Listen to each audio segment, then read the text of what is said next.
Lord, I come, I confess, bowing here, I find my rest. Without you, I fall apart. You're the one that guides my heart. Lord, I need you. Oh, I need you. Every hour I need you. My one defense, my righteousness. Oh God, how I need you. When sin runs deep, your grace is more. Where grace is found is where you are. And where you are, Lord, I am free. Holiness is Christ in me. Lord, I need you. Oh, I need you.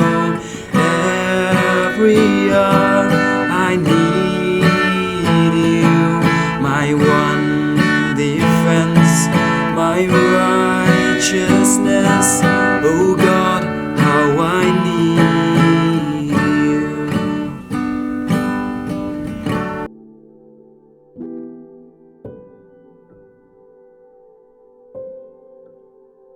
Hello dear friends, welcome to this session on prayer. Today I would like to share with you a very short message on the power of prayer using 4 examples from the Bible. So, before we begin, let us pray using 3 verses from the Bible that clearly echoes the power of prayer. If you can, please repeat after me. Ask and it will be given you. Search and you will find. Knock and the door will be open for you. Matthew 7:7. Whatever you ask for in prayer with faith, you will receive. Matthew 21:22. Whatever you ask for in prayer, believe that you have received it and it will be yours. Mark 11:24. Dear friends, I have divided this session into 2 parts. In the first part, we will learn a few examples from the Bible on the power of prayer, and in the second part, we will learn about a different dimension of the power of prayer. So, let us begin. First, we shall take up the story of Prophet Elijah from 1 Kings chapter 18, verses 20 to 40. Elijah was frustrated with those who worshipped Baal and wanted very much for the one true God to prove his power in front of the followers of Baal. Therefore, he challenged prophets of Baal who numbered 450 on Mount Carmel. After the followers of Baal tried unsuccessfully to call down fire from their God, Elijah prayed a very simple prayer. He asked that God would send down fire and consume the altar. God answered that prayer in a powerful way, and all of the followers of Baal who were present had no choice but to confess the power of the Lord of Elijah. Now, the second example is that of Hannah from the book of 1 Samuel chapters 1 and 2.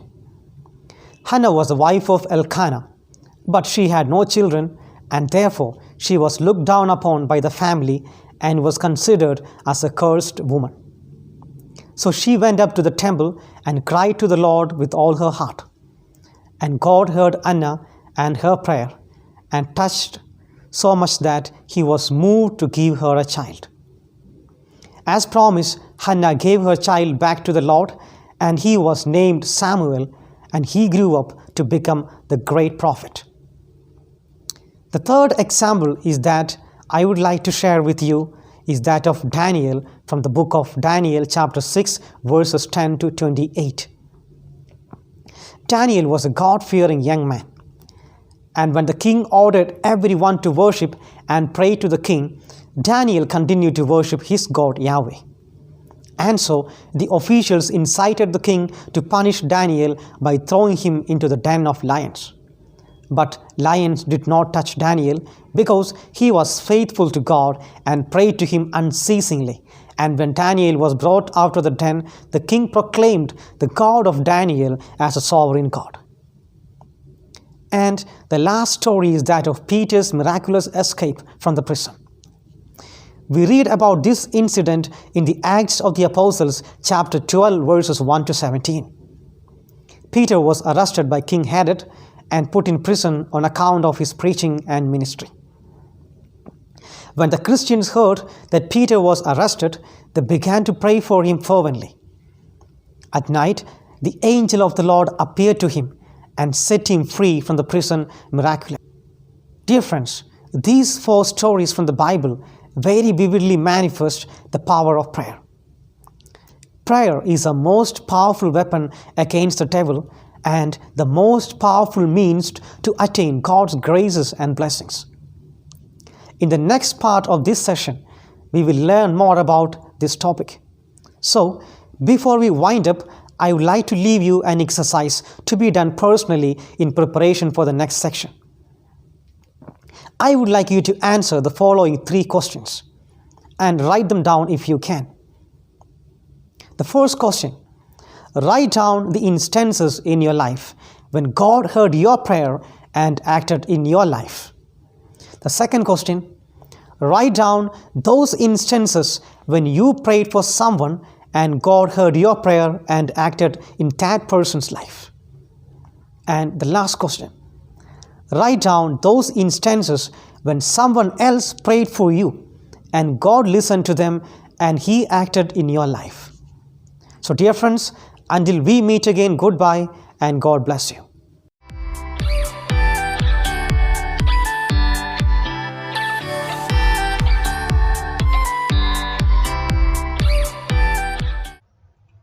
Greetings to you once again. I hope you had a wonderful week.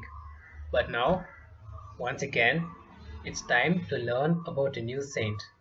So, welcome back to Let's Saint a Story. Here we are at the gates of heaven. If you recall, towards the left, we have Saint Romero. Right here, we have Saint Francis of Assisi. Right here, this boy is Saint Dominic Savio. Right here is Saint Therese of Lisieux. At the center, we have Saint John Bosco. Here we have Padre Pio. Here we have Saint Augustine of Hippo. Here we have Blessed Carlo Acuti.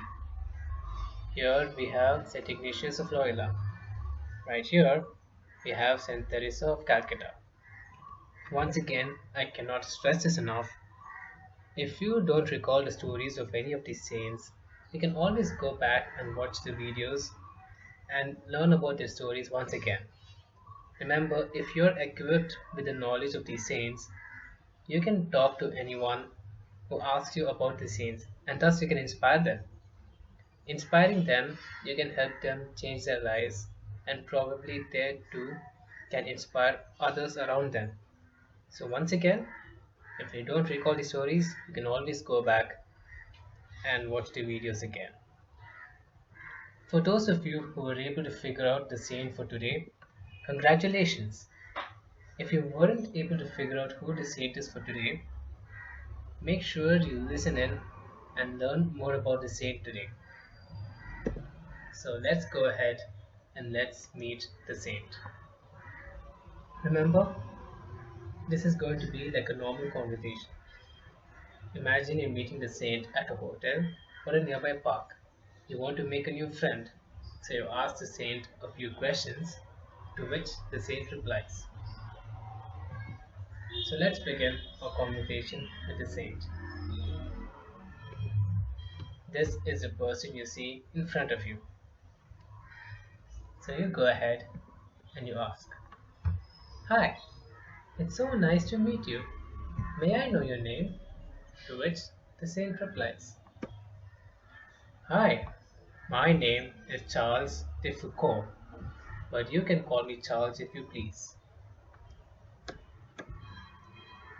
Tell me about your younger days, Charles. Well, I was born on the 15th of September 1858 in Strasbourg, France, to Francois and Elizabeth. I was born into a life of wealth and privilege, but both my parents died while I was still a child.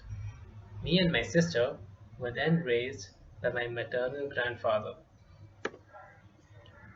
I had inherited my parents' wealth. As a young boy, I wanted to join the military, so when the time came, I did. I joined the Saint Cyr Military Academy. After my grandfather died, I lived a very worldly life. My faith had disappeared. At 17, I was totally selfish, full of vanity and irreverence, and engulfed by desire for what was evil. I didn't see God, I only saw me.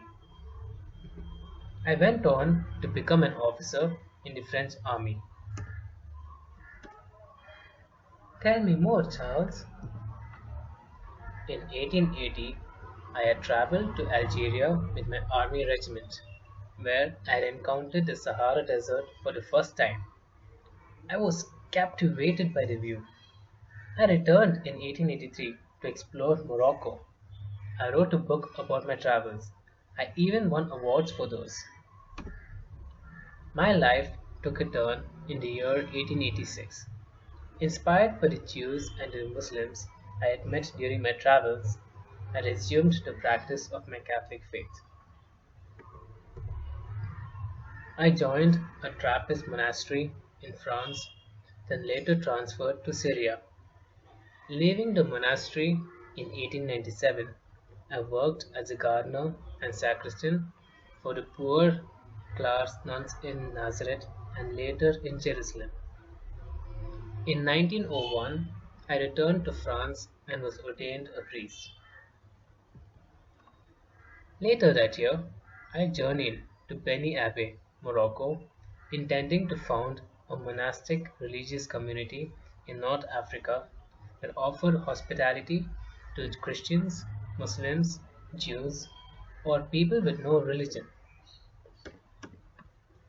I lived a peaceful, hidden life but attracted no companions. A former army comrade invited me to live among the Tuareg people in Algeria. I learned their language enough to write a Tuareg French and French Tuareg dictionary and to translate the Gospels into Tuareg. In 1905, I came to Tamanrasset, where I lived the rest of my life. A two-volume collection of my Tuareg poetry was apparently published after my death. In early 1909, I visited France and established an association of lay people who pledged to live by the Gospels. My return to Tamanrasset was welcomed by the Tuareg. The outbreak of World War I led to attacks on the French in Algeria. Seized in a raid by another tribe, I was shot to death on December 1st, 1916. Five religious congregations, associations, and spiritual institutes: Little Brothers of Jesus, Little Sisters of the Sacred Heart, Little Sisters of Jesus, Little Brothers of the Gospel, and Little Sisters of the Gospel, draw inspiration from the peaceful, largely hidden, yet hospitable life that characterized me. I was beatified on November 13th, 2005.